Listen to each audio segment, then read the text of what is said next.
ইনকিলাব মঞ্চের মুখপাত্র এবং ঢাকা ৮ আসনের স্বতন্ত্র প্রার্থী শরীফ ওসমান হাদী গতকাল সিঙ্গাপুরে চিকিৎসাধীন অবস্থায় মারা যায়। মারা যাওয়ার খবরটি চারপাশে ছড়িয়ে পড়লে গতকাল রাতে উত্তপ্ত হয়ে পড়ে রাজধানী ঢাকাসহ সারা দেশের বিভিন্ন বিভাগগুলো।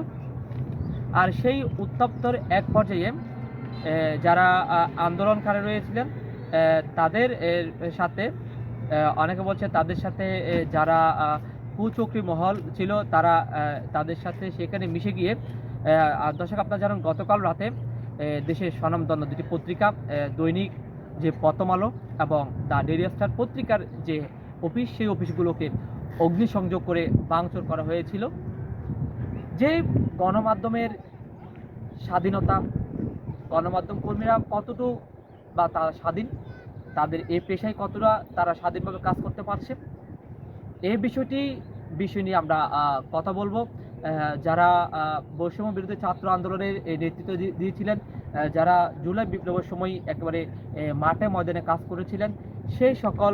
জুলাই বিপ্লবীদের সাথে কথা বলবো এবং তাদের কাছ থেকে জানতে চাইব এই যে গতকাল রাতে যে ন্যাক্কারজনক ঘটনা, অর্থাৎ গণমাধ্যমের যে অফিসগুলোতে হামলা এবং গণমাধ্যম কর্মীদের উপর যে হামলা হচ্ছে,